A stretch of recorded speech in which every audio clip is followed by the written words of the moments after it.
الشيطان الرجيم بسم الله الرحمن الرحيم سبحانك لا علم لنا إلا ما علمتنا إنك أنت العليم الحكيم يا بني إسرائيل اذكروا نعمتي التي أنعمت عليكم وأني فضلتكم على العالمين.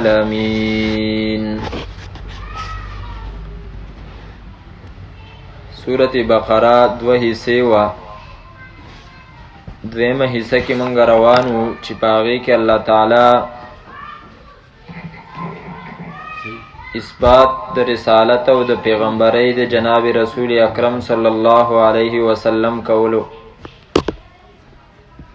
او د هغې طریقه دا وه چې د مخالفینو کم سوالونه وو الله تعالی د هغې جوابونه ذکر کول. شپږ اعتراضونه مخکې ذکر شو، اوس د اووم او د اتم اعتراض په منځ کې بنیادی یو څو خبرې ذکر کوي. زمونږ د پنځپیر استادان فرمایي چې درې خبرې بیانېږي. یهودو ته الله تعالی فرمایي چې دا بیت الله شریف دا د توحید د پاره جوړ شوی دی.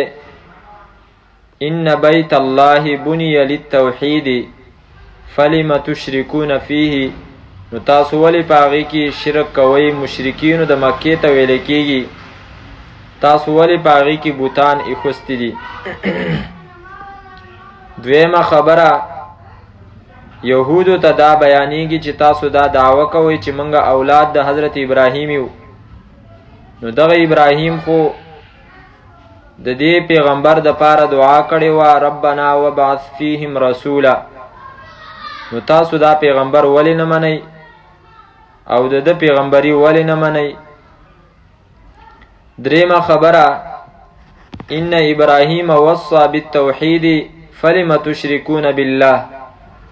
ابراهیم علیه السلام خپل اولاد ته او دغه رنګې حضرت یعقوب خپل اولاد ته د توحید وصیت کړی ووصى بها ابراهیم بنیه و یعقوب. نو تاسو ولې د الله تعالی سره حصه دار جوړوئ؟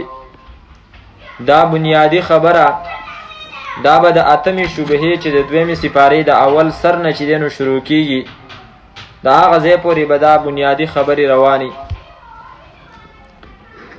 یا بنی اسرائیل، اے اولاد د یعقوب علیه السلام.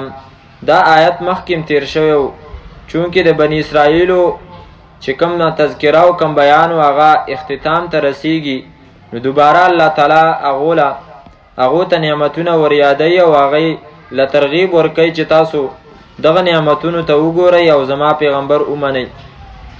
ای اولاد د یعقوب علیه السلام. او د دې الفاظو وضاحت مخکې منګه کړی و چې اسراء په عبرانۍ ژبه کې دا عبد ته ویلی کېږي بنده، او ایل چې دی نو دا د الله تعالی نوم دی. نو بنی اسرائیل اولاد د عبدالله یعنی د یعقوب علیه السلام. اذکرو یاد کئ نعمتی التي نعمتونه زما هغه انعمتو چې کړي مې دي علیکم په تاسو باندې، او هغه نعمتونه مخکې ذکر شو. وانی فضلتکم، او دا خبره یاده کئ چې یقینا ما غوروالی در کړی دی تاسو ته علی العالمین په مخلوقاتو د خپلې زمانې باندې. واتقوا، ویریږئ تاسو یوما د هغه ورځې نه. ګوره الله تعالی اول خپل نعمتونو باندې هغو له ترغیب ورکو چې دغه نعمتونو ته وګورئ او زما د پیغمبر تابعداري وکئ، او که دغه نعمتونو طرف ته ستاسو توجه نه ځي، واتقوا یوما، د آخرت د عذابونو نه خو ځان ویروئ او دا پیغمبر ومنئ. او دا مخکې موږ ویلي چې الله تعالی نبی علیه صلات وسلام ته بشیرا و نذیرا ویلی دی.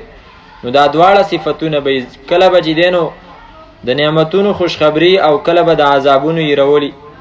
واتقوا، او ویریږئ تاسو یوما دا ورځ نه لا تجزي چې بدله به ورنکي نفس یو نفس عن نفس د بل نفس د طرف نه شیئا د څه شي، هیڅ یو نفس به د بل نفس په کار باندې چې دی نو رانه شي. او مراد د دې نه چې دی نو کافران دي، ځکه د مؤمن دپاره مسلمان دپاره په مختلفو وختونو کې د مختلفو شخصیاتو شفاعتونه چې دی نو هغه ثابت دي. ولا يقبلو قبول بنکړی شي منها د دې نفس نه عدل څه فدیه، ولا تنفعها او فایده به ورنکړي دې ته شفاعت څه سفارش، ولا هم ینصرون او نه به د دې مدد وکړی شي. دنیا کې د یو کار نه د یو ظلم د کولو نه وروستو د هغه ظلم چې کوم عملي د هغه ظلم چې کومه سزا یې د هغې نه د بچ کېدو دپاره دغه 4 طریقې دي او هغه ټولې به چې دی نو په قیامت کې ختمیږي. وَإِذِ ابْتَلَىٰ إِبْرَاهِيمَ رَبُّهُ بِكَلِمَاتٍ فَأَتَمَّهُنَّ. زمونږ استاد محترم ویسا شیخ صاحب رحمت الله علیه به فرمایل چې د دې ځینه 5 خبرې الله تعالی ذکر کوي. اوله خبره عظمت د حضرت ابراهیم علیه السلام او د هغه لویوالی لوی شان د هغه ذکر کوي. او دویمه خبره عظمت د کعبې به ذکر شي، وَإِذْ جَعَلْنَا الْبَيْتَ مَثَابَةً لِلنَّاسِ وَأَمْنًا په دې آیات پسې جوخ 125 آیات کې. او دریمه خبره د حضرت ابراهیم علیه السلام د دې کعبې د آبادۍ دپاره او چې کوم خلق د دې کعبې خواته اوسیږي د هغو د آبادۍ دپاره دعا ده. وَإِذْ قَالَ إِبْرَاهِيمُ رَبِّ اجْعَلْ هَٰذَا بَلَدًا آمِنًا 126 کې. وَإِذْ يَرْفَعُ إِبْرَاهِيمُ الْقَوَاعِدَ مِنَ الْبَيْتِ وَإِسْمَاعِيلُ. دغه آیات کریمه کې 4مه خبره ده چې هغه د حضرت ابراهیم علیه السلام او د حضرت اسماعیل علیه السلام دعا ده د خپل عمل د قبولیت دپاره چې الله زمونږ د عمل چې دی نو هغه قبول کی. او دغه رنګې بله دعا چې دی نو هغه د خپل تابعدارۍ د همیشوالي دپاره ده چې الله موږ همیشه چې دی نو د خپل ځان تابعدار کې 128 کې. او 129 کې به د ابراهیم علیه السلام د دې پیغمبر جناب رسول اکرم صلی الله علیه وسلم دپاره دعای. دا یو څو دعاګانې د حضرت ابراهیم علیه السلام او دغه رنګې د عظمت د حضرت ابراهیم لوی شان د هغه او دغه رنګې عظمت چې دی نو د کعبې به بیان شي. د ابراهیم علیه السلام تذکره په قرآن کریم کې بېشماره ځای راغلی ده. تقریبا 68 آیتونه خو صرف داسې دي چې په هغې کې د ابراهیم علیه السلام نوم ذکر شوی 68 آیتونو کې. او بیا په یو آیات کې د هغه نوم ځینې ځای کې چې دی نو 2 ځل 3 ځل راغلی دی. او یو صورت خو مستقل د هغو په نوم باندې صورت ابراهیم راغلی. او ابراهیم علیه السلام چې کوم دینو دی امت کې چې چا د هغه دین نه بلکې د دین مخکې چې چا د هغه د دین نه مخ اړولی دی الله تعالی هغه ته چې دی نو قمقل ویلی دی. لکه 130 نمبر آیات ته تاسو وګورئ مخامخ. ومن يرغب عن ملة ابراهیم الا من سفه نفسه. او مخ ناړی د دین د ابراهیم علیه السلام نه الا مگر من هغه څوک سفه نفسه چې کم عقل کو ځان خپل ځان یې کم عقل کو نو هغه چې دی نو قمقل او هغه بېوقوفه دی چې د ابراهیم علیه السلام د دین او د هغه د ملت نه مخ واړو. او یهودو او عیسایانو مشترکه ټولو چې کوم دی نو د دعوه به کوله چېرې موږ د ده د دین تابعدار یو، خو په حقیقت کې هغه د ابراهیم علیه السلام د دین تابعدار نه و. خو چونکې ابراهیم علیه السلام مشهور شخصیت و هر چا منلی او په دنیا کې هغه له چې کوم دی نو الله تعالی یو شان ورکړی نو د هغه د تابعدارۍ دعوه به یهود هم کوله. او کله کله خو به یهودو دا هم ویلي چې ابراهیم علیه السلام یهودي و، کله به عیسایانو ویل ابراهیم علیه السلام عیسایي و.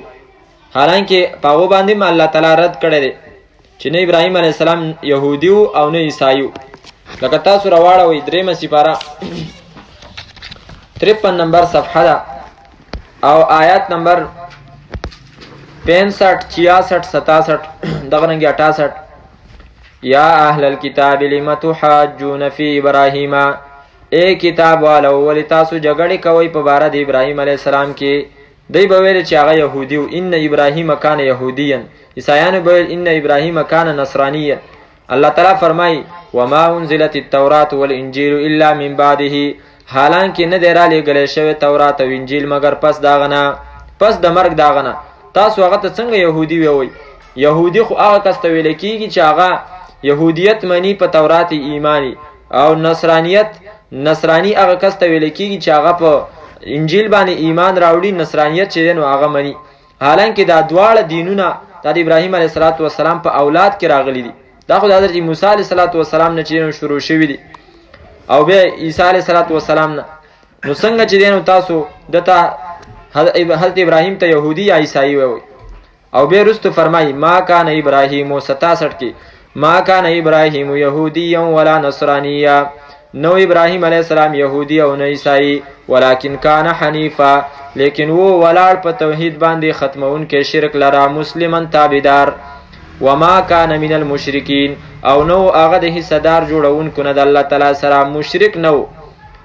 او بیا فرمایي چې اوس د ابراهیم علیه السلام ته نږدې چې کوم دین او خلق څوک دي، نو په دې آیت کې فرمایي ان اول الناس بابراهیم، یقینا ډیر نږدې د خلکو نه ابراهیم علیه السلام ته 3 قسمه خلق دی. یو للذین خامخا غسوک دی اتبعوه چې تابعداري کړې و داغه په کوم وخت کې چې کله ابراهیم علیه السلام ژوند دی او خلکو له دعوت ورکړو نو چې چا منلو هغه وته نږدې و. دویم وهذا النبی، او دا پیغمبر نبی صلی الله علیه وسلم، ځکه چې نبی صلی الله علیه وسلم حدیث مبارک کې راځي انا دعوت ابي ابراهیم و بشرا عیسی، زه د خپل پلار حضرت ابراهیم دعا او د حضرت عیسی زیری ما.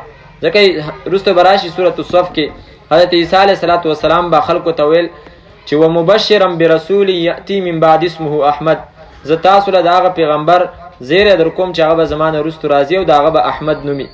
نو دویم وهذا النبی، او دا پیغمبر. او دریم والذین آمنو، او هغه کسان چې ایمان راوړی دی په دې پیغمبر باندې. نو دا 3 قسمه خلق د حضرت ابراهیم ډیر نږدې. او ابراهیم علیه السلام داغه د دین یادګارونه الله تعالی چې دینو په دې امت کې ډیر زیات جاری کړی دي. او نور خلا پرېدا د قربانی مسله چې هغه د ابراهیم علیه السلام د قربانی یادګار دی، د حضرت اسماعیل علیه السلام د قربانی چې هغه علالولو، نو هغه یادګار په دې امت کې الله تعالی چې دینو جاری.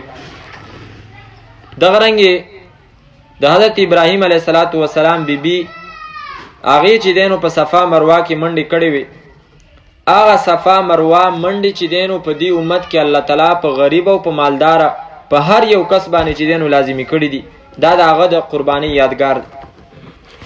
د حضرت ابراهیم علیه السلام زوی حضرت اسماعیل داغه د خپو غلطي داغې نه چې کمی اوبه راوتې وي، هغه چې نو د زمزم په شکل کې په دې امت کې چې دینو الله تعالی د هر بیماری د پاره شفا ګرځولې د ما او زمزم لما شرب له، د زمزم اوبه د هغه سره لپاره شفا ده چې د کوم څه په نیت باندې چې دینو توس کی. یو کس ذهن چې دینو کار نه کوي او کمزوري سبق ته نه یادېږي، استادانو به ویل چې زمزم په دې نیت باندې اسکه چې زما حافظه به تیز شي، نو الله بل حافظه چې دینو تیز کوي. دغه رنګ د ابراهیم علیه السلام په مینا کې چې کم دینو د په شیطان باندې چې کوم گزارونه هغه کړی دي، هغه په دې امت کې الله تعالی د جمراتو په شکل کې چې د اختر په ورځ باندې غټ شیطان او بیا په لسمه او په 11 باندې چې کم دینو هغه 2 شیطانان 3 واړه شیطانان چې دینو هغه وشتل.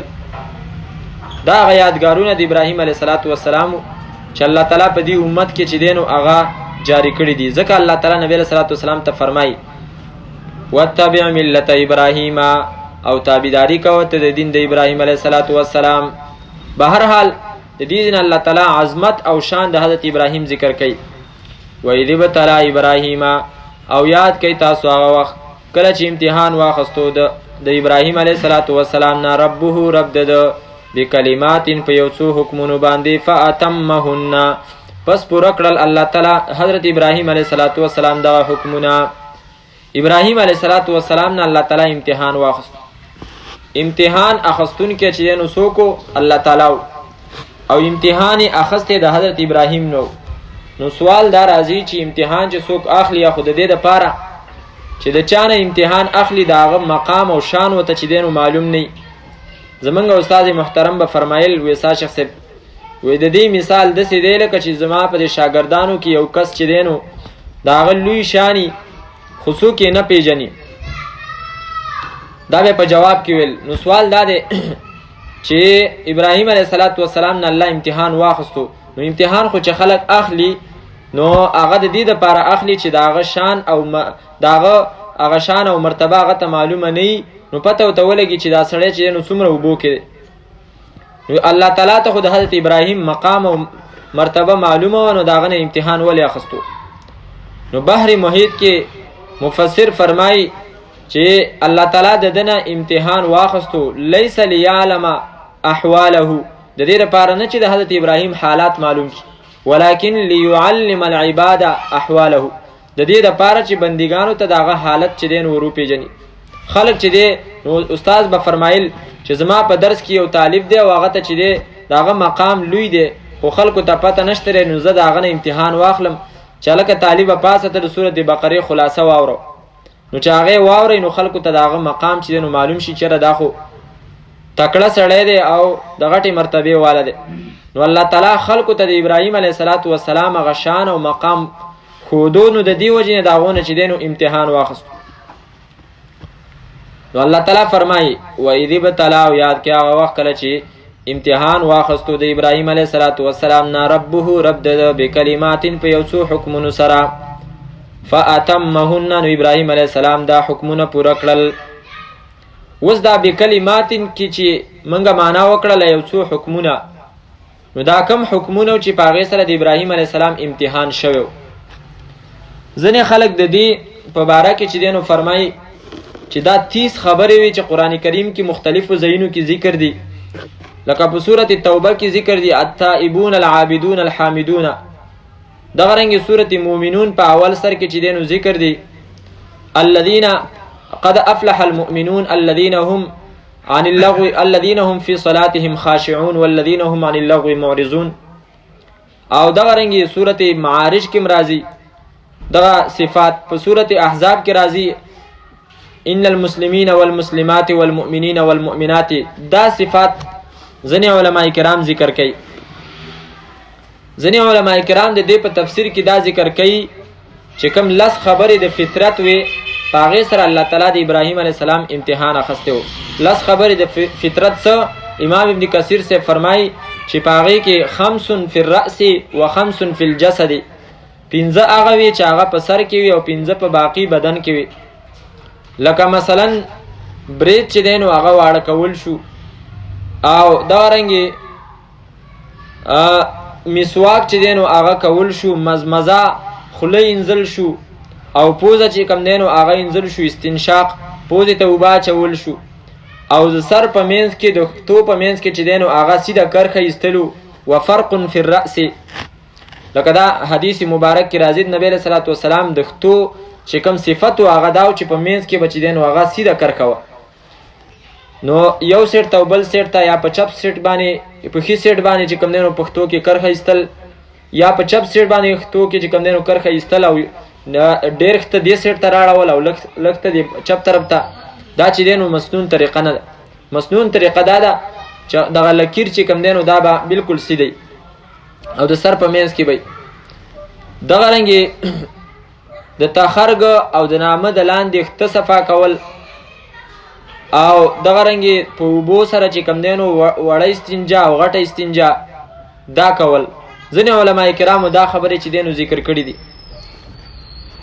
امام محمد طاهر رحمه الله تعالی فرمایي چې دا شی نه ټیک ده چې په خپل ځای باندې سنت اعمال دي د فطرت سره تړلې خبرې دي، خو امتحان د لوی سړي په لویو خبرو سره دا خو د هر چا د هر چا د فطرت خبرې دي چې څوک نوکان نه واړه کوي نو عام خلکو ته څه ځنګلي وایي، بل هغه نوکانو کې خیره جمع کېږي هغه په خپله د ځان نه کرکه پیدا کېږي نو نوکان کټ کوي، دې کې خو څه امتحان نه دی، او امتحان خو په مشکل شي باندې چې کوم دی نو هغه اخیستلی کېږي. شیخ غلام الله خان سے فرمایي چې حضرت ابراهیم علیه السلام لوی شخصیت و، د هغه د شان سره چې کوم دی نو امتحان په دونه وړو وړو خبرو سره دا د هغه د شان مناسب امتحان نه دی. نو هغې بیا فرمایي چې افضل تفسیر د قرآن کریم بهترین تفسیر هغه دی چې قرآن کریم په خپله باندې وکړي. نو دې وجې نه هغه امتحانونه امام ابن کثیر صاحب هم ذکر کړي دي، او زمونږ استادانو به چې کوم دی نو هغه ذکر کول چې په هغې کې یو د خپل پلار سره مقابله، پلار خلاف داغه مقابله کړي و. دویم د بادشاه سره مقابله او دریم چې کوم دینو هغه د قوم سره مقابله. څلورم چې دینو هغه خپل زوی حضرت اسماعیل قربانی ته پیش کول، علاله کې ته پیش کول. او پنځم چې دینو هغه ورته چې دینو د الله تعالی د پاره وردانګل. شپږم هغه حضرت ابراهیم علیه السلام خپل علاقه او خپل وطن چې دینو هغه پرې خودل د دین د پاره چې دینو دا ارث کول. دا امتحانونه لکه تاسو راواړوي سورۃ بقره کې الله تعالی یو امتحان ذکر کړی دی، صفحه نمبر 39 صفحه نمبر 40 او آیات نمبر دی 258. الم تر الى الذي حاج ابراهيم في ربه ان آتاه الله الملك. الم تر آتا غور نه دی کړی الى الذي غکستا دا سوکو دا نمرود د سره د ابراهیم علیه السلام مناظره رااله. وسوګوره یو طرف ته بادشاه دی او بل طرف ته حضرت ابراهیم چې دین یوازې یو شخصیت دی. دا لویه ګرانه خبره ده چې د بادشاه په مقابله کې ته چې دین ولاړې نو د هغه سره مقابله وکړه، مناظره ورسره وکړه او د هغې مناظرې حالات چې کوم دی نو هغه بیا دلته چې نو کله ورسېدو انشاءالله دا به راشي. یو دا شوله. دویم لکه سورت انعام تاسو راواړوئ اومه سپاره صفحه نمبر 124 او آیات نمبر دی 74. وَإِذْ قَالَ إِبْرَاهِيمُ لِأَبِيهِ آزَرَ أَتَتَّخِذُ أَصْنَامًا آلِهَةً. او یاد کا هغه وخت کله چې فرمایل حضرت ابراهیم لابیه خپل پلار ته آزر چې آزر دی. آزر دا د پلار نوم. ځینې علما کرام فرمایي چې د پلار نوم تاروخ دای لقب.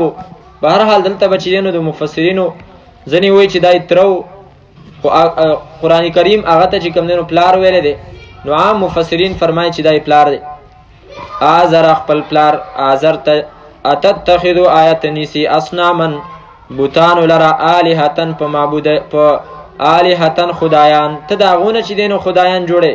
انی اراک یقینا اینما تا لرا و قومک و قوم ستا فی ضلال مبین په ګمراهۍ ښکاره کې. دا آزر چې کوم دی نو دا ډېر د خپلې زمانې غټ بت پرست او شیخ القرآن د پنځپیر صاحب په خپل تفسیر نصر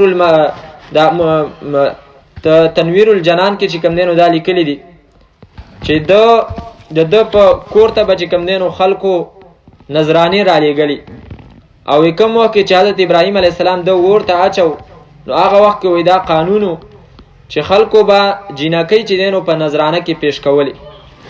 نو وایي د په دغه وخت کې د په کور کې 400 جینکۍ چې دی نو د نظر موجودې.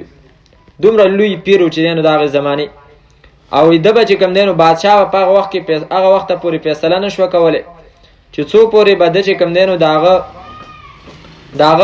تخت چې کوم دی نو دا به نو ختلی او د هغه په کرسۍ باندې به چې کوم دی نو دا ناست نه و. دغه رنګې دا هم لیکلي چې د کور بوت چې کوم دی د لاس جوړ شوی بوت صنم او کوم بوت باندې به چې د لاس راخ کو نو هغه به چې دی نو ډېر ښه خرڅېدو. بازار کې به د هغه چې دی نو ډېره ویلیو او ډېر مقام به. نو د داسې پیر مقابله دا وړه خبره نه ده، دا چې دی نو ډېر مشکل دی. دغه رنګې حضرت ابراهیم علیه السلام بل امتحان سورت ابراهیم کې 14مه سپاره کې الله تعالی ذکر کړی. 14مه سپاره آخره کې 14مه سپاره ته نږدې صفحه نمبر 235 او آیات نمبر دے آیات نمبر 37. ربنا انی اسکنت من ذریتی بواد غیر ذی زرع. ربنا اے رب زمنگا انی اسکنتو یقینا ما وسولی دی من ذریتی زنی د اولاد زمانہ. بعض اولاد چې دینو هغه الته پاتې کړیو او ځینې اولاد خو یلته په شام کېو. بوادین په داسې صحرا کې غیر ذی زرع چې نه د هغه د فصل والا عند بیتک المحرم ستا د کور خواته چې هغه محرم پاکیزه کور دی، حرام کړی شوی دی، د امن والا دی. الته چې کوم دی نو ما ستا د کور خواته خپل اهل و عیال چې دی نو پرېښیدون. دې کې اوس امتحان څه دی؟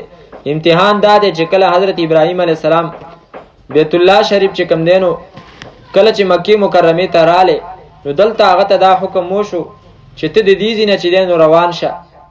او ته مفسرینو لیکلی دي چې کله دا د خپل اهل او عیال د خوانه د دغه ځای نه تلو شام ته، نو د دیو کور والا چې کوم دی نو دیو ته ویلې چې ته موږ چاته دلته چې دی نو پرېږدې، دلته خو نه انسان شته دی، نه چې کوم دی نو فصل شته دی او نه څه بوټي شته دی، او ته په دې بیابان کې چې کوم دی نو موږ پرېږدې، ځکه کعبه لا نه وه جوړه یا جوړه وه خو د هغې نشانونه چې کوم دی نو هغه وران شوي.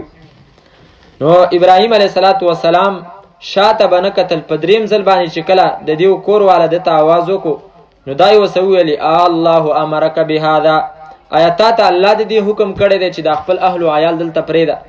نو هغه وویلې چې آو. نو هغې وویلې اذن لا یضیعن الله، چې د الله تعالی حکم نو زمونږ حفاظت به الله کوي او ته چې کوم دی نو بیا ځه. نو دا چې کله ابراهیم علیه السلام د هغو د خوا نه روان شو او کله هغې پناه شو، نو هلته دا دعا کړې وه چې ما خپل اهل و عیال چې دی نو په داسې شړه کې پرېښودو، دا د څه دپاره؟ ستا د حکم دپاره چې ستا حکم و چې د دې ځینه ځه. دغه رنګې د الله تعالی بل امتحان د ابراهیم علیه السلام چې د الله تعالی د دین دپاره چې کوم دی نو هغه د توحید دپاره هغه الله تعالی ورته فرمایلي که ورته دانګل پکې راشي نو ورته به هم دانګي. لکه صفحه نمبر 296 او آیت نمبر دی 68. ابراهیم علیه السلام چې کله بوتان مات کړل، خلکو ته پته ولګېده چې دا کار خو حضرت ابراهیم کړی دی، نو هغه وویلې قالو حرقوه 296 صفحه آیت نمبر 68. قالو ویلې دی حرقوه، وسوځوئ دا ابراهیم علیه السلام، وانصروا آلهتکم، او مدد وکئ تاسو د خپلو معبودانو. عجیبه عقیده وه چې معبودانو نه خو چې کوم دی نو پکار ده چې د دیو فایده وشي او د دیو نقصان د دغه معبودانو نه چې کوم دی نو دفع شي، او دی لګې دي په خپله د هغو مدد کوي او بیا ورته معبودان هم وایي. ان کنتم فاعلین، که چېرته تاسو کوونکي وایي. نو الله تعالی فرمایي قلنا یا نار کوني بردا وسلاما علی ابراهیم، ویلې موږه ای وره شت بردن یخ وسلاما او د سلامتیا والا علی ابراهیم، په ابراهیم علیه السلام باندې. مسعودی په مروج الذهب نومي کتاب کې لیکلي چې کله د ابراهیم علیه السلام په باره کې الله تعالی دا د اور په باره کې چې کوم ته حضرت ابراهیم هغه ویشتلی شوی ورغورځولی شوی، هغه اور ته چې کله الله تعالی دا حکم وکړو چې ته یخ شه او د سلامتیا والا شه، نو په دنیا کې ټول اورونه چې دی نو هغه د ابراهیم علیه السلام د دې قربانۍ د وجې نه چې دی نو هغه یخ شوي. والله اعلم، خدای لیکلی دی تاریخ په کتابونو کې. او ابراهیم علیه السلام د سوځولو چې کله فیصله وشوله، د پنځپیر شیخ صاحب په خپل تفسیر کې لیکلی دی چې هغه وخت کې چې بچام نظر منلو صدقه به منله، نو هغه به د دې دپاره چې د ابراهیم علیه السلام د سوځولو دپاره چې کوم دی نو تاسو ډکې راجمع کوئ چې هغه موږ په هغې باندې وسوځو. نو وایي 6 میاشتې د دې دپاره خلکو چې دی نو هغه ډکې راجمع کول، او بیا چې کله ابراهیم علیه السلام هغه اور ته اچو، نو یو طرف ته چې دی نو هغه او بل طرف ته پلارو، او د یو میناره هغو چې دی نو په اور کې هغه جوړه کړې وه، او هغې سر ته ابراهیم علیه السلام وخیجو او بیا هغه اور ته چې دی نو هغه راواچو. چې کله حضرت ابراهیم اور ته وغورځېدو، نو هغه وخت کې چې دی نو فرشته راله او هغه ته یې وویلې چې ته د الله تعالی نه څه غواړې نو ویې غواړه. نو حضرت ابراهیم وفرمایل حسبي سؤالي علمه بحالي، زما دپاره د سوال نه دا کافي ده چې الله په ما باندې پوهه دی، زه تې څه چې دی نو څه غواړم هغه خو زما په حال باندې پوهېږي. نو دا لوی امتحانو چې ورته چې کوم دی نو د دین دپاره هغه دانګلو. دغه رنګې ابراهیم علیه السلام خپل وطن چې دی نو هغه پرېښودو د دین دپاره، لکه سورت مریم 14 سپاره صفحه نمبر 269. چې کله پلار ته د دعوت ورکو چې ته د شیطان عبادت مه کوه، نو دی پلار ورته غوسه شو. آیت نمبر 46 قال اراغب انت عن آلهتی یا ابراهیم، ای ابراهیم آیا ته زما د معبودانو نه مخ اړی، لئن لم تنتهی که ته چېرته منه نه شوې، لارجمنک خامخا زه به دې په کاڼو باندې وولمه، تا به سنګسار کم، وهجرني او پرېږده ما لره، زه زما د خوا نه ملین ډېره زمانه، زما د خوا نه ځه. هغه هم چې دی نو د ابراهیم علیه السلام پلارو سم چې دی نو په بت پرستۍ باندې کلکو، لکه څنګه چې زوی په توحید د الله تعالی باندې کلکو. ابراهیم علیه السلام هغه ته وویل سلام علیکا، زما د تا ته سلامي. دې ته ویل کېږي سلام د پرېښوستو. روانېدو ته بس ولاړم. ساستغفر لك ربي انه كان بي حفيا، او دا یو سره وعده وکړه چې زه به ستا دپاره مغفرت غواړم د الله تعالی نه. خدا چونکې مشرکو نو صورت ممتحنه کې به راشي چې الله تعالی فرمایي ستاسو دپاره د ابراهیم علیه السلام هره خبره چې دی نو هغه نمونه ده چې تاسو په هغې کې د ابراهیم علیه السلام تابعداري وکړئ. خو صرف الا قول ابراهیم لابیه لاستغفرن لك، په دې خبره کې به تاسو د ابراهیم نه منئ چې هغه خپل پلار ته ویلي چې زه به ستا دپاره بخښنه غواړم. ځکه چې بیا وروسته کله سورت توبه کې به راشي چې کله فلما تبین له انه عدو لله تبرأ منه، چې کله ورته پته ولګېده دا د الله تعالی دشمن دی، نو بس د هغه نه چې دی نو بېزاره شو. دا بل امتحان شو. دغه رنګې یو امتحان د هغه چې دی نو صورت صافات کې الله تعالی ذکر کړی دی 3 سپاره صفحه نمبر 406. بلکې دلته 2 امتحانونه د هغه چې دی نو ذکر دي. یو امتحان هغه مخکنی چې کوم د الله تعالی د دین لپاره خپل وطن چې دی نو پرېښودلو آیت نمبر 99 کې، او بل خپل زوی چې دی نو قربانۍ ته پیش کولو. وقال انی ذاهب الی ربی سیهدین، ویلې ده یقینا زه تلونکی ما الی ربی خپل رب طرف ته سیهدین زر دی چې هغه به ما په سیده لار باندې مضبوط وساتي. رب هب لی من الصالحین رستو راضی فلما بلغ معه السعی آیت نمبر 102 کې قال یا بنی انی ارى فی المنام انی اذبحک فانظر ماذا ترى. خوب ولیدو او د نوم الانبیاء وحی، د پیغمبرانو خوب چې دی نو هغه وحی. زوی ته ویلې چې زه په خوب کې تا علالومه ستا سره د هغه هم پیغمبرو. نو وی فرمایل یا ابت فعل ما تؤمر ستجدنی ان شاء الله من الصابرین. نو وروستو هغه چې کله فلما اسلم وتله للجبین ونادیناه ان یا ابراهیم قد صدقت الرؤیا، تا چې دی نو خوب رښتینی کو. دا د ابراهیم علیه السلام امتحانونه چې هغه پوره کړي او الله تعالی وی فاتمهن دای پوره کړل. نو چې کله پوره کړل قال او فرمایل الله تعالی انی جاعلک یقینا زه ګرځونکی یم ستا لپاره للناس د خلکو دپاره اماما پیشوا، تا د خلکو مقتدا او امام چې دی نو جوړومه. د دې نه معلومه شوله چې ابراهیم علیه السلام مشکلات برداشت کړل، نو د هغې نه وروستو الله تعالی چې دی نو امام جوړ. علما کرام فرمایي حضرت لقمان خپل زوی ته نصیحت کو او دا یې ورته ویلې چې یا بنی ان الذهب والفضة یختبران بالنار، بچیه د سرو زرو د سپینو زرو امتحان هغه په اور سره اخیستلی کېږي، او انسان چې کوم دی نو د هغه امتحان هغه په د هغه امتحان چې دی نو په تکلیفونو سره اخیستلی کېږي. لکه د ابراهیم علیه السلام امتحان چې الله تعالی په تکلیفونو او په مشکلاتو سره واخیستو. یوه ته دا خبره معلومه شوله چې په مؤمن باندې به امتحان راځي، خو د مؤمن دپاره چې کوم دی نو امتحان غوښتل هم نه دي پکار. لکه حدیث کې راځي لا تتمنوا لقاء العدو، د دشمن سره د مخامخ کېدو تاسو تمنا مه کوئ. که چېرته تاسو باندې جنگ رالی فاذا لقیتم فاصبروا، چې کله تاسو د دشمن سره میلاو شئ نو بیا تاسو صبر کوئ. مطلب دا چې ته د مشکلاتو او د امتحان دعا به نه کې. لکه یوه مسنونه دعا ده اللهم انی اعوذ بک من جهد البلاء، یا الله د سخت مشکل امتحان نه او د ازمایش نه چې دی نو زه ستا پناه غواړم. څه پته ده چې ته به په دغه امتحان کې چې دی نو ټینګ پاتې شي او که ټینګ به پاتې نه شي. امتحان خو ډېر ګران کار دی. موږ باندې خو چې کله د سر درد راشي نو یو ګنټه برداشت کړو، په 2مه ګنټه کې بیا زمونږ خیالات د الله تعالی په باره کې څه نوري ګډوډي، او ډېر ګران کار دی. صبر چې کوم دی نو دا چې کله سړي باندې تبه راشي یا څه بل سختی پې راشي نو بیا سړي ته پته لګي چېرې د یونس د حضرت ایوب علیه السلام چې دا 18 کاله سخته بیماری برداشت کړې وه، دا یو لوی امتحان دی. نو د امتحان نه چې دی نو په کار ده موږ د الله تعالی پناه وغواړو چې الله موږ د امتحان قابل نه یو. څه پته زمونږ په امتحان کې ایمان چې دی نو هغه مضبوط پاتې کېږي، صحیح پاتې کېږي او که نه پاتې کېږي. د یو عالم په خوله باندې یو واقعه هغه بیانوله. هغه فرمایي چې یو بل عالم هغه چې کوم دی نو د الله تعالی نه دعا کړې وه. فکیف ما شئت فاختبرني دا د هغه اشعارو کې د الله تعالی نه دا مطالبه کړې وه چې الله زه ستا ډېر نیک بندی یم او چې ستا څنګه خوښی فکیف ما شئت فاختبرني زما امتحان چې دی نو واخله. نو الله تعالی د هغه امتحان واخیستو او امتحان یې دومره سختو چې د هغه تش او دسماتې چې دی نو الله تعالی بند کړو.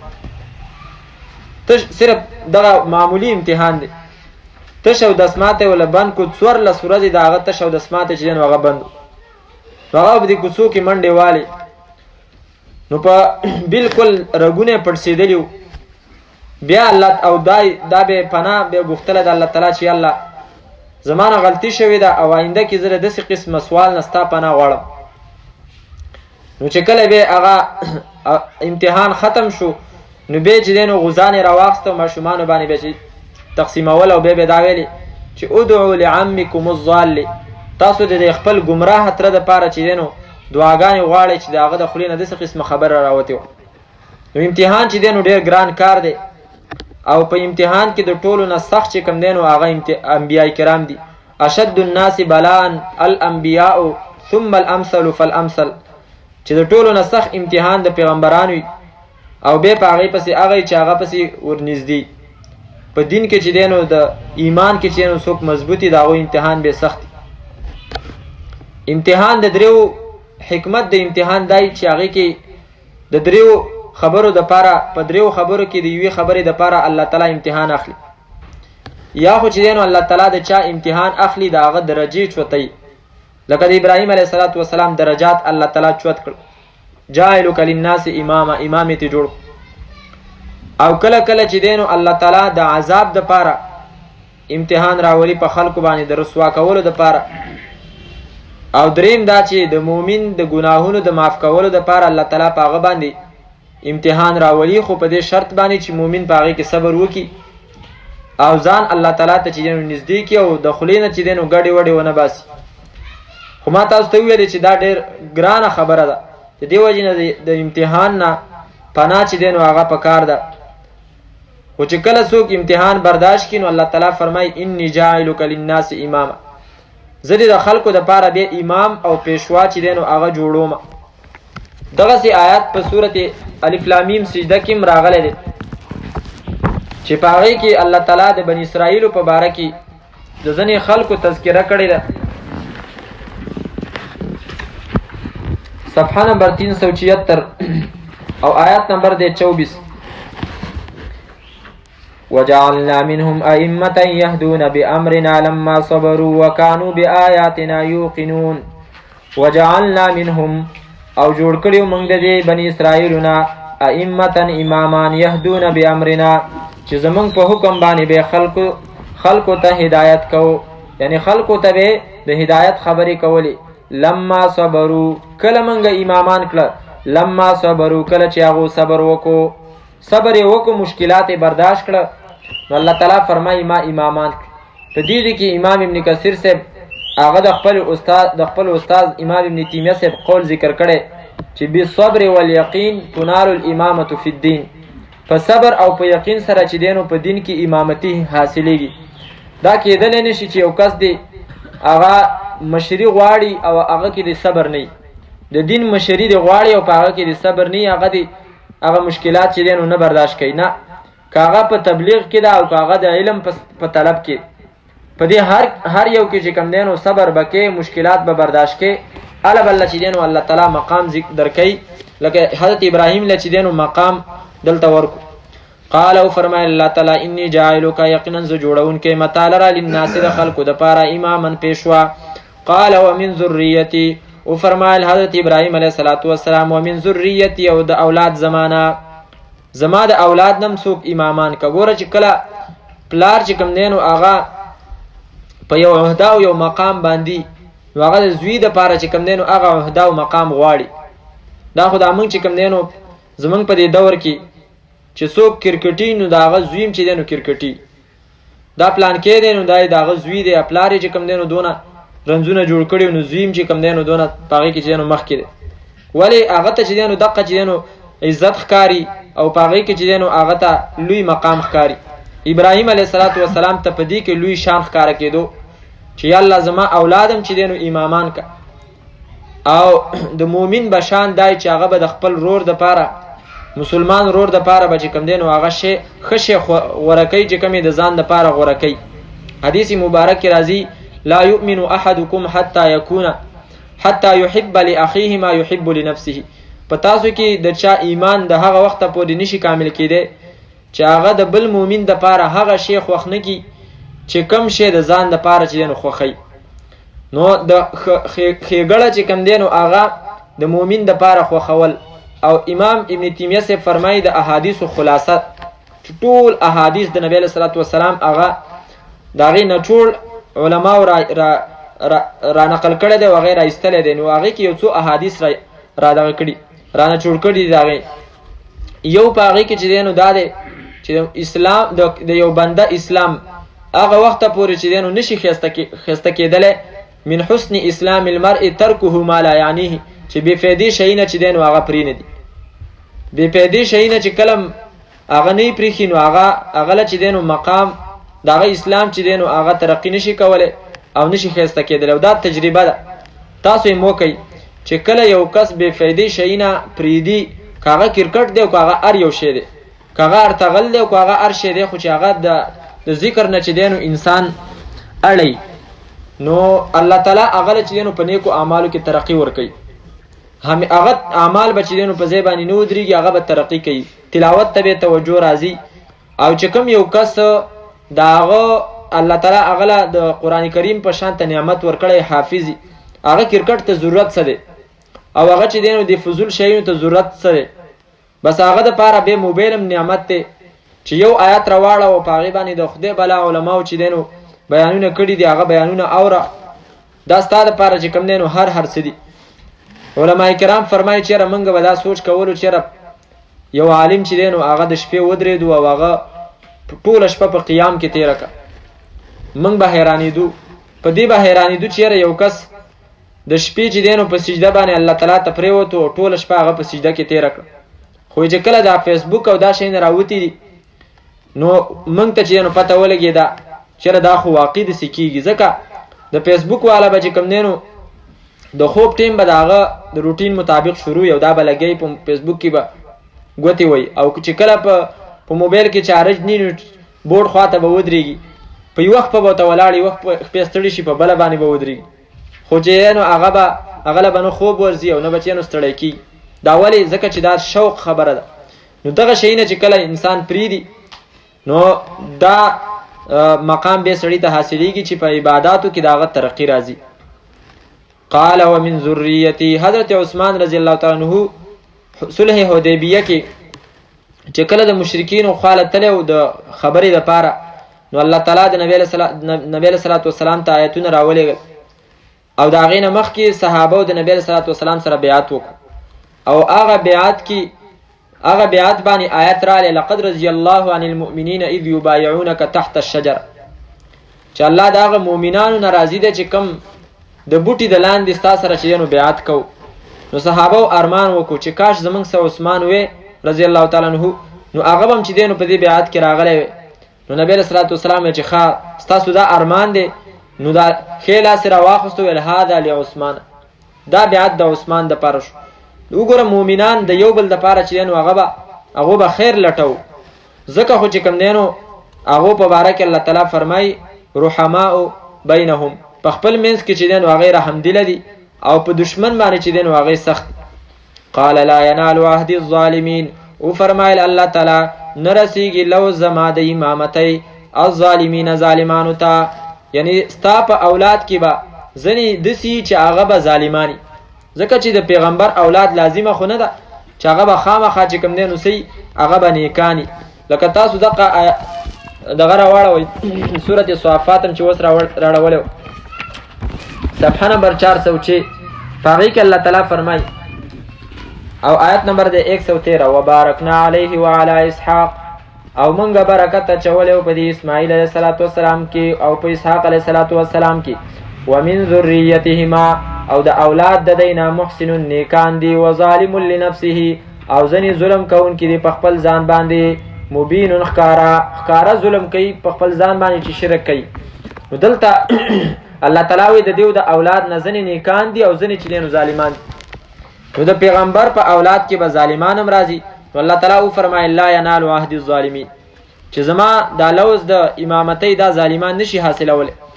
د دې نه علما کرام فرمایي چې د دې آیت نه معلومیږي چې پیغمبر چې دی نو هغه معصومي او هغه به ظالم نه.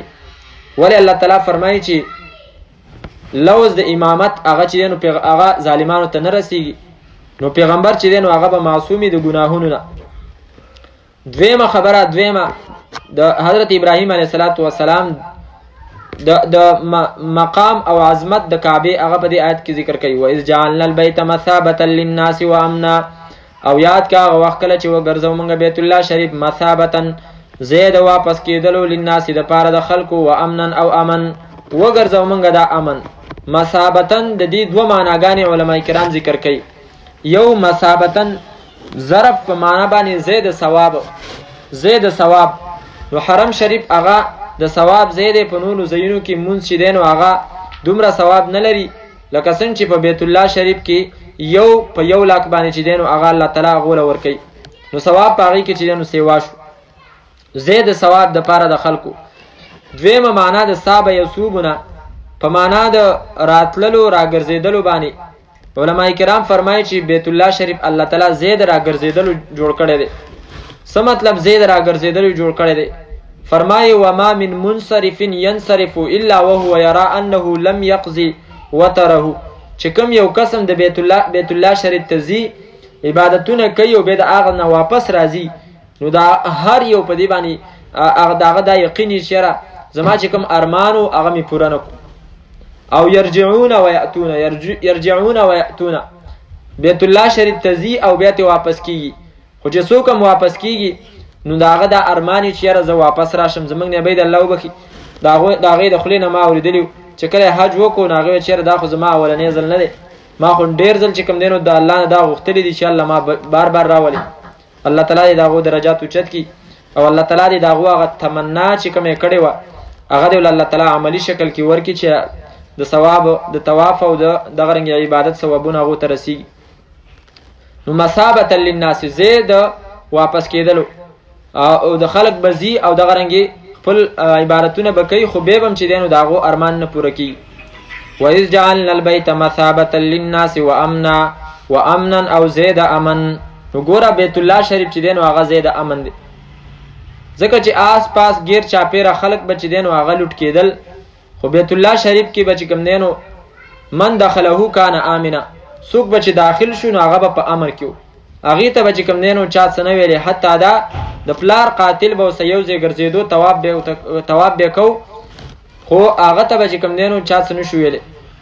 او لا یواز انسانان خو پرېدا د حرم شریف حیوانات چې کم دی هغه چې څوک مړ کینو په هغه باندې چې دینو بیا دم راځي د احرام په حالت کې یا بغیر د احرام نه یا د حرم بوټي چې دینو کټ کینو په هغه باندې چې دینو دم راځي او د بزینه والا د اوخه پورې بیا چې دینو هغه داغه سزا چې دینو هغه سختي دا ولې ځکه چې الله تعالی هغه د امن ځای جوړ کړی دی او قبل د حرم قبل چې هغه چا کړلی نه او هغه په خپل راختلی او د چا په ملکیت کې نه نو هغه کچا راوشو کول چې هغه شنی وشنی هغه باندې چې کم دینو دغه دم راځي دا د امن ځای دی. واتخذوا من مقام ابراهيم مصلى او نسی تاسو د زید و درېدلو د ابراهیم علیه السلام نام مصلن زید مانځه. نبی صلی الله علیه وسلم چې کله فتح مکی مکرمه تراله نو حضرت عمر داغو سره نبی صلی الله علیه وسلم مقام ابراهیم سره ودرېدو او هغه ته حضرت عمر ته فرمایل چې دا مقام ابراهیم دی. وس دا مقام ابراهیم څه شه دی دې ترازو خو هغه وخت کې حضرت عمر دا ارزو وکړه چې لو اتخذنا من مقام ابراهیم مصلى چې من کچرته دی مقام ابراهیم نه زید مانزه جوړ کړی وي او دلته یو دوه رکعاته کولې نو خبر نه وي. والله تعالی آیت راولېګو واتخذوا من مقام ابراهیم مصلى. وس د دې څه مطلب شو چې حضرت عمر تمنا وکړه والله آیتونه راولېګل نو وی ان فی کل امه ملهم ومحدث وان عمر له ملهم هذه الامه. په هر امت کې داسې یو شخصیت به و چې هغه زړه ته به الله تعالی خپل حکم د رالیږلو نه مخکې د هغه په زړه کې چې دی نو اچو. او په دې امت کې چې دی نو هغه حضرت عمر. او مختلفو خبرو کې چې کوم دی نو هغه فرمایي وافقت ربي، چې ما د خپل رب سره چې کوم دی نو په دې خبره کې موافقت کړی دی چې د حضرت عمر د خولې نه خبره راوتلې ده او الله تعالی آیاتونه را لېږلي. اوس د دې دا مطلب هم نه دی چې حضرت عمر الله تعالی له مشوره ورکړه او الله تعالی ته نعوذ بالله د مخکې نه پته نه وه او بیا چې دی نو حضرت عمر ورته وروښودل او بیا الله تعالی آیاتونه راولېږل. نه، مطلب دا دی چې الله تعالی به کومه فیصله را لېږله، الله به فیصله د مخکې نه کړې وه دا به را لېږم، خو د هغې هغه عکس به الله تعالی د حضرت عمر په زړه کې د مخکې نه کېښوستو، لکه نبی علیه صلات وسلام د را لېږلو الله تعالی د مخکې نه فیصله کړې ده. او وروستو چې کوم دی نو حضرت ابراهیم د هغه دپاره دعا کوي ربنا وبعث فیهم رسولا. نو د دې نه خو مخکې الله تعالی چې دی نو هغه دغه فیصله کړې وه چې زه به نبی علیه صلات وسلام آخر الزمان را لېږم. نو دې ته ویلی کېږي د چا په زړه کې الله تعالی خپله فیصله د مخکې نه چې دی نو د هغه نقش کړي او د هغې هغه عکس راولېږي هغه ته.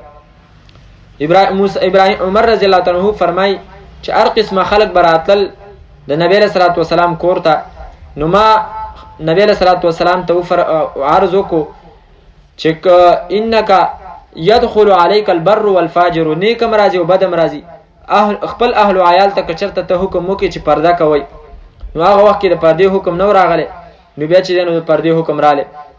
دغه رنګې د نبی صلی الله علیه وسلم بیبیانې د نبی علیه صلات وسلام سره په څه خبره ورانې وي، نو حضرت عمر هغو ته ویلې که چېرته تاسو نبی علیه صلات وسلام سره داسې قسمه رویه چلوئ او داسې قسمه چې کوم دی نو معامله کوئ، نو عسى ربه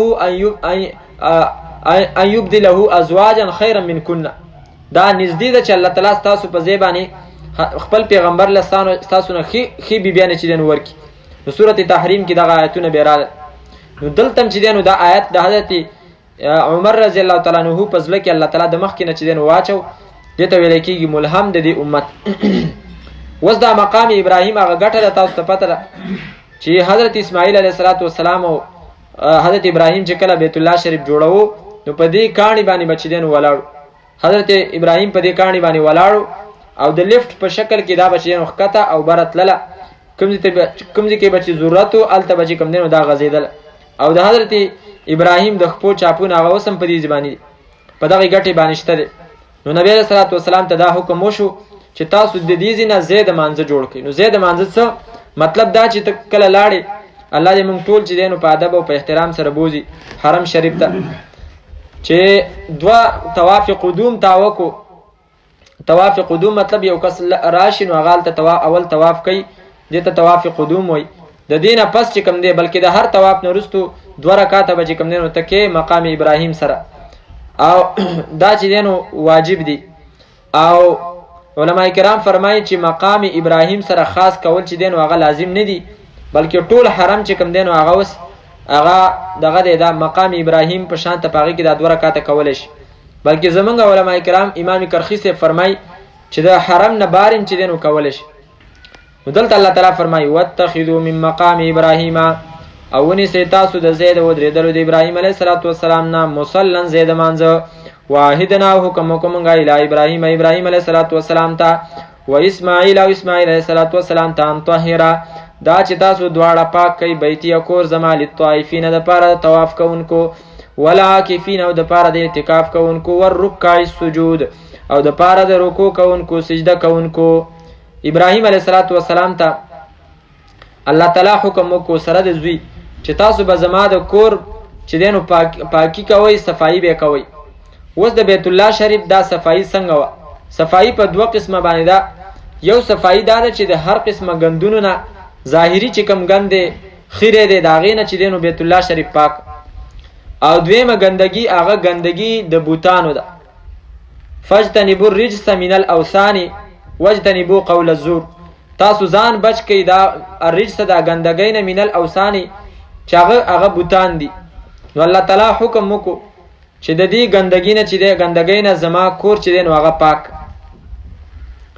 او دلته د علماء کرام فرمایي د ابراهیم علیه صلات وسلام د شان سره مناسب هغه د دویمه صفای ده چې په بیت الله شریف کې چرته څوک چې کوم دی نو د بت عبادت ونه کي یا څوک چې دی نو بت رانه وړي نو دا د ابراهیم علیه السلام د شان سره مناسب صفای ده. او په دې باندې دلیل د سورته حج هغه آیات دی چې په هغې کې د دینه مخکې د شرک تذکره شوې ده او بیا الله تعالی فرمای صفحه نمبر 303 او بیا الله تعالی فرمای چې زما دا کور صفا کړه.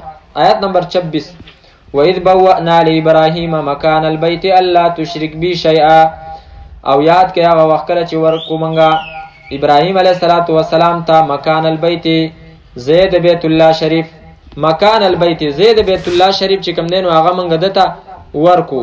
څه مطلب ولا ورم کو د دینه مخکې چې دی نو بیت الله شریف هغه پرشتو جوړ کړی دی ځکه بیت الله شریف یو څو ځل جوړ شوی دی او اول چې دی نو په هغې کې فرشتو جوړ کړی دویم ځل چا جوړ کړی په دې کې اختلاف دی خو صحیح قول چې هغه الله تعالی قرآن کریم کې ذکر کړی وروستو آیات کې راځي وَإِذْ يَرْفَعُ إِبْرَاهِيمُ الْقَوَاعِدَ مِنَ الْبَيْتِ چې ابراهیم علیه السلام چې دی نو هغه جوړ کړی دی ځکه بیت الله شریف تقریبا 15 ځله چې دی نو هغه جوړ شوی دی. دا ترتیب تاسو یاد ساتئ دا اکثر سړی نه یریږي خو د دې آسان الفاظ ما قدح دا ما قدح مطلب بدې نه دی ویلي دا د دې ټکي معنا ده خو دا ټکی چې کوم دی نو دا مخفف دی د یو نوم نه ما د ملائکه نه او الف چې کوم دی نو د ابراهیم نه او قاف د قریشو نه ځکه قریشو دا کور د کعبه چې دی نو هغه جوړه کړې وه په هغې کې اوسه حضرت نبی صلی الله علیه وسلم هم شریکو چې کله د هغو اختلاف رالی په حجر اسود کې چې حجر اسود به څوک دي نو نبی علیه الصلاة والسلام په هغې کې فیصله کړې وه چې دا په یو څادر کې واچوئ او د هرې قبیلې سردار دی هغه څادر ونیسي او په خپله نبی علیه الصلاة والسلام چې دی نو دیوال ته وختو چې کله څادر یې چوت کو نو په خپله یې هغه ګټه راواخسته او په هغه ځای کې چې دی نو بیا کېښودله. نو اول ما یعنی ملائکه دویم ابراهیم او دریم قاف هغه قریش او څلورم چې دی نو دال دی عبدالله ابن زبیر دال د هغې نه چې دی نو راخیستلی شوی دی.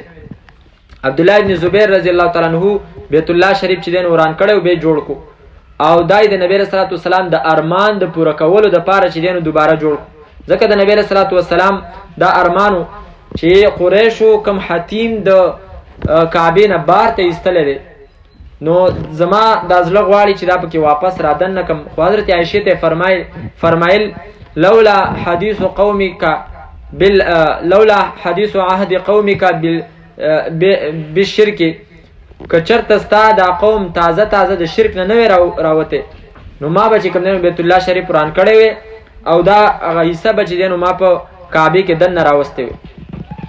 نو دغه ارمان د نبی صلی الله علیه وسلم هغه حضرت عبدالله ابن زبیر رضی الله تعالی عنه هغه دغه کو هغه ول پوره کو او دغه په هغه نقشه باندې چې کوم دی نو هغه جوړ کړه چې کوم نقشه باندې نبی صلی الله علیه وسلم غوښتله خو بیا د حجاج ابن یوسف ظالم او د عبدالله ابن زبیر رضی الله تعالی عنه ځکه د عبدالله ابن زبیر په مکه مکرمه کې حکومت تقریبا 6 میاشتې د هغه حکومت بیا د حجاج سره ورانه و د په هغه باندې حمله وکړه او هغه چې نو شهید کو او بیا یې وویل چې یاره د هغه چې کوم بیت الله او هغه زه نه منم او هغه بیرته وران کو او هغه چې دی نو په هغه زړه نقشه باندې جوړ کو چې کوم کې مشرکینو ته حتیم بار ته ایستلی بیا امام مالک صاحب ته چې کوم دی نو چا ویلي چې دا حجاج خو اسم لاړی اوس دا چې کوم دی نو په هغه د نبی علیه السلام د ارمان مطابق واپس نه جوړو نو امام مالک صاحب فتوا ورکړه چې نه تاسو به د خپلې دشمنۍ نشانه چې دی نو بیا کعبه جوړه کوئ